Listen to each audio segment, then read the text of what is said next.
Imaginez un monde où chaque clic, chaque j'aime, chaque vue est une monnaie d'échange. Pas une monnaie virtuelle, non, une monnaie bien réelle, puisée dans l'essence même de la vie. C'est dans ce monde que nous rencontrons Léo, un créateur de contenu comme tant d'autres, avec un rêve simple, devenir célèbre. Au début, ces vidéos étaient banales, des moments de vie partagés sans grande prétention. Puis un jour, une de ses publications est devenue virale. Un simple sketch, une blague anodine. Mais les chiffres ont explosé. 10 000, 100 000, 1 million de j'aime. Léo était euphorique. Il avait enfin trouvé la formule magique. Chaque nouvelle vidéo battait des records et son visage souriant s'affichait sur des millions d'écrans.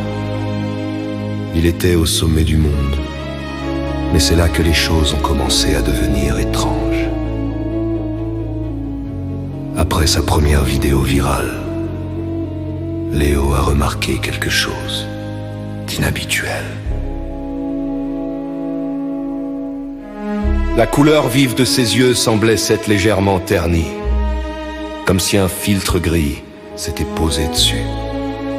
Il a mis ça sur le compte de la fatigue, des longues nuits passées à monter ses vidéos. Puis une autre vidéo, un autre succès fulgurant.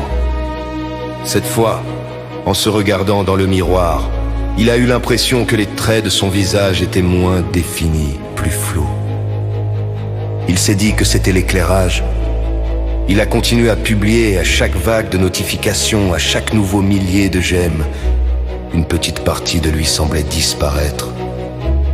D'abord, ce fut sa capacité à rire sincèrement. Ses éclats de rire pour la caméra sonnaient creux, même à ses propres oreilles. Ensuite, ce fut l'empathie. Il lisait des commentaires de fans en détresse et ne ressentait rien. Juste une impatience grandissante.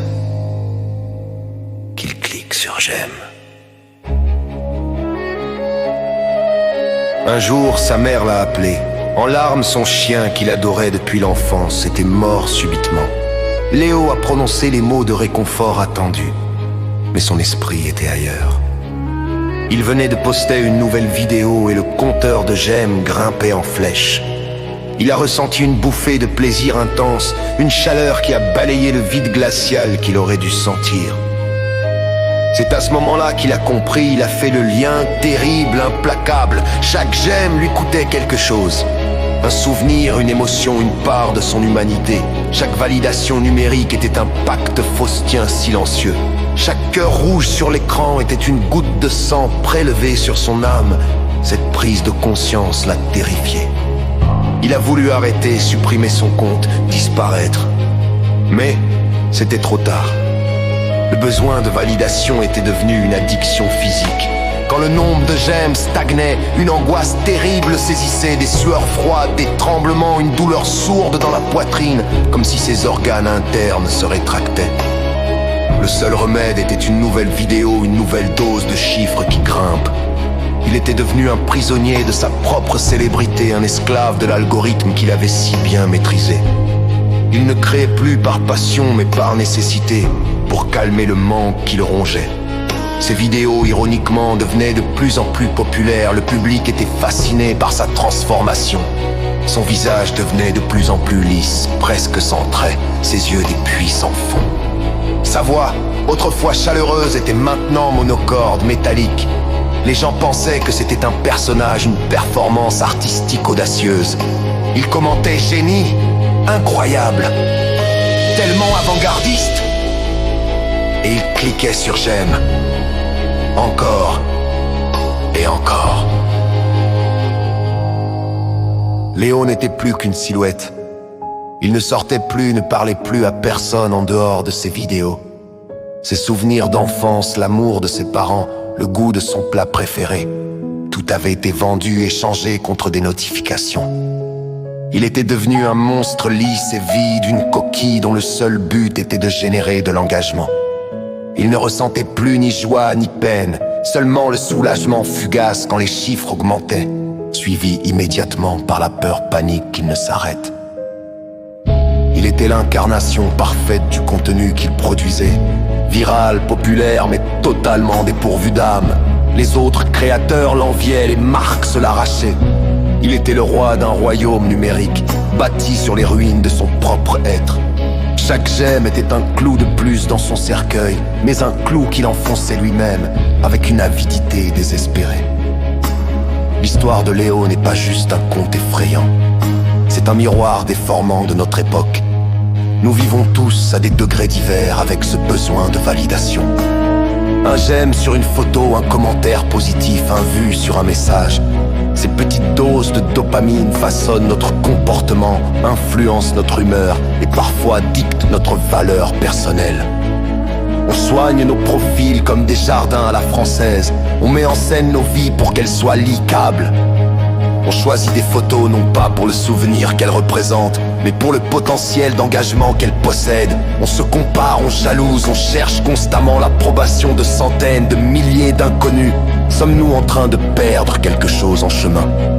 Notre spontanéité, notre capacité à vivre l'instant présent sans penser à comment le capturer.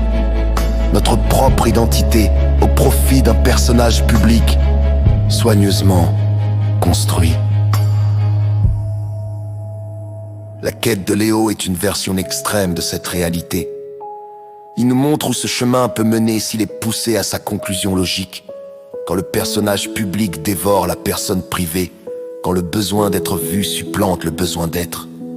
Chaque fois que nous choisissons un filtre pour masquer une imperfection, chaque fois que nous exagérons une histoire pour la rendre plus spectaculaire, chaque fois que nous ressentons une pointe d'anxiété parce qu'une publication ne fonctionne pas aussi bien que prévu, nous faisons un tout petit pas sur le chemin de Léo. Nous échangeons une parcelle d'authenticité contre une chance de validation.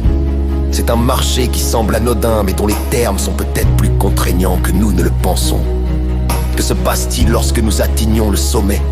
Lorsque nous avons des millions de followers mais que nous nous sentons plus seuls que jamais? Lorsque notre image publique est parfaite mais que notre reflet dans le miroir nous est étranger? Léo a eu tout ce qu'il voulait, la célébrité, l'adulation, le succès.